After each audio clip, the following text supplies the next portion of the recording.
يا رب فرج عني همي وألحقني بالصالحين. أعني يا رب على عبادتك وتقديم الكثير لمرضاتك. اللهم لا تعذبني وأنا أرجوك، واكتب لي يا رب الجنة وحرم أجسادنا عن النار. أسألك يا رب أن تفتح لي من أبواب فضلك، وأن تنزل علي فيه من بركاتك، وأن توفقني في هذا اليوم لموجبات مرضاتك. آمين يا رب العالمين. السلام عليكم ورحمة الله تعالى وبركاته، اخوتي متابعي قناتي وقناتكم زينب. أتمنى إن شاء الله يلقاكم هذا الفيديو في أحسن صحة وأفضل الأحوال إن شاء الله يا رب. كما العادة صديقاتي، اليوم روتين جديد ويوم جديد وطبخات جديدة إن شاء الله يا ربي. رايحة نشارك معكم في هذا الفيديو الإفطار اللي درت فيه الطبق الرئيسي جلبان بالقرنون ولا بالقرنيع، يعني كل منطقة وكيفاش يسميوه. وأيضا رايحة نشارك معكم وصفة نتاع تحلية لذيذة جدا يا البنات ومنعشة، اللي هي بالبرتقال. تحلية البرتقال رائعة روعة بزاف بزاف يا البنات. وهذا النهار صديقاتي ما كنتش وحدي في المطبخ، كانت معايا مساعدة اختي، يعني فضلت اليوم انها تدخل معايا للمطبخ. قالت لي ندير معك الحريرة وندير معك الصوالح، وقلت لها ماذا بيا ما نقولكش لا. فتعاوننا هذا النهار ودرنا الإفطار. درت هي الحريرة ودرت البوراك، درت المعدنوسية كالعادة، وأنا درت التحلية. وهذا الطاجين تاع الجلبان بالقرنون جاي هبل يا البنات، جا رائع. كنت متشهياته هي البنات. كنت عارفة رمضان الواحد يتشهى بزاف ويتوحم بزاف وبالتالي ما ياكل والو. فكنت هنا كما كتشوفوا كنت قليت اللحم مع البصل والتوابل، عاودت له هذاك الجلبان اللي نقيته معكم، وبديت نقي في هذا القرنيع ولا القرنون. نحيت له كاع هذوك القشور تاعه وقلعت هذاك القلب، نقيته وضفته للقدر نتاعي. البنات ماش عندي طاجين، انا تمنيت لو كان عندي طاجين نطيب فيه هذا الشهيوة ولكن للأسف معليش بالك نخرج ونجيب الطاجين من عند كاش محل هنايا في مدينتي. المهم كما قلت لكم البنات، هذا النهار كنت شوية متعبة فيه من البارح وانا عيانة، الله يستر ويحفظ، ما على باليش كاع واش راه صاري معايا، ولكن الحمد لله. لا يجب علينا التذمر، يعني مانيش عيانة من الصيام ولا فقط جسديا مانيش عارفه علاه. المهم بديت في التحليه نتاعي اللي هي تحليه البرتقال، وتجي بنينه يا البنات ما تامنوش رضوانكم. واش درت فيها القليل من الحليب، يعني لتر الا كاس، من نحي منه كاس، وضفت له 3 ملاعق من المايزينا.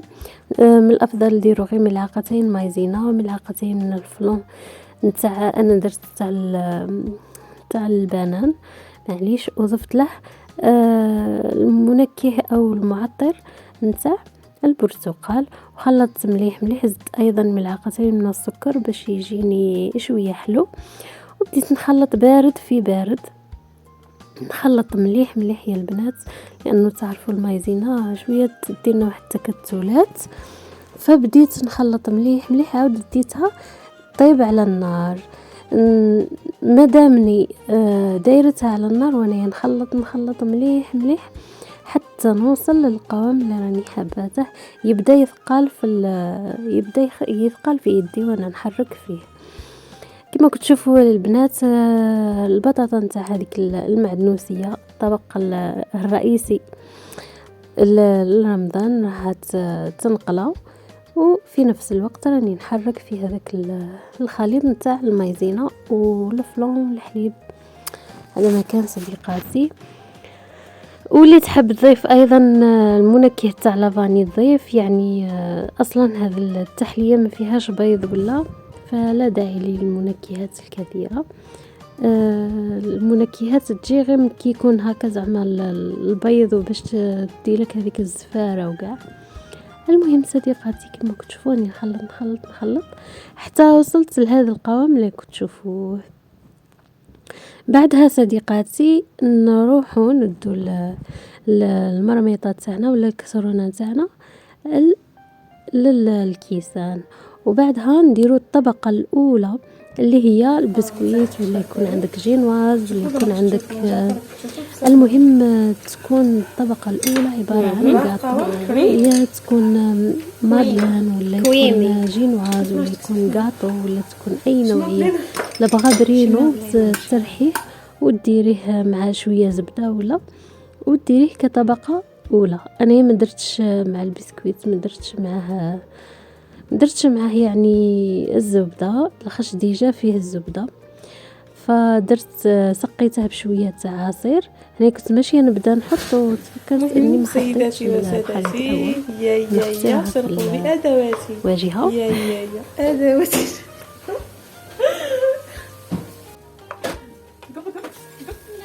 اختي مشاكسه كتهددني باش تصب. راك تشوفوا بعد ما رحيت هذاك البسكويت اللي كان عندي الغاطو، يعني غاطو عادي، بديت ندير الطبقه الاولى من هذا الغاطو في القاعده يعني. بعدها سقيتها بشويه تاع عصير ليمون ولا عصير برتقال نتوما واش تحبوا، وبعدها حطيت الطبقه الثانيه اللي هي هذا الخليط الكريمي اللي خدمناه مع بعض. بعدها نخدموا الطبقه الثالثه اللي رايحين تشوفوا معايا كيفاش خدمتها. عصرت حبة برتقال وضفت معاها ملعقتين من الفلون اللي استخدمته ديجا في هذه الكريمة، وحطيتهم على النار يغلوا غير شوية، وعاود رجعتهم ودرتهم كطبقة ثالثة. ورايحين تشوفوا معايا المشهد شحال جا شباب يا البنات. هذا التحلية تجي منعشة وخفيفة، يعني ما تجيش ثقيلة ولا تقهم ولا تاكليها عادي. فنتمنى تجربوا هذه التحليه البنات الا راه تتلف لكم واش ديروا كاع. وكما نعرفوا انه البنان راه غالي، الفريز راه غالي، الفاكهه كامل راه غاليه، كل شيء اصلا كاع كل شيء راه غالي. فالبرتقال شويه راه في متناول راه في متناول الناس عفوا.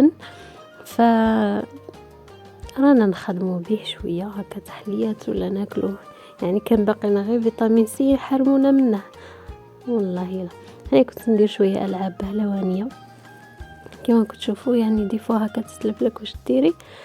هيا اللعبه سمحوا لي البنات شويه راني بديت ننعس، راه الساعه تشير الى الساعه 12 ليلا وراني نسجل لكم في هذا الفيديو. المهم عصرت هذيك الليمون البرتقاله، واهم شيء نظافه المحيط. اذا صديقاتي شوفوا العصير تاع البرتقاله جانا ما شاء الله كميه وفيره.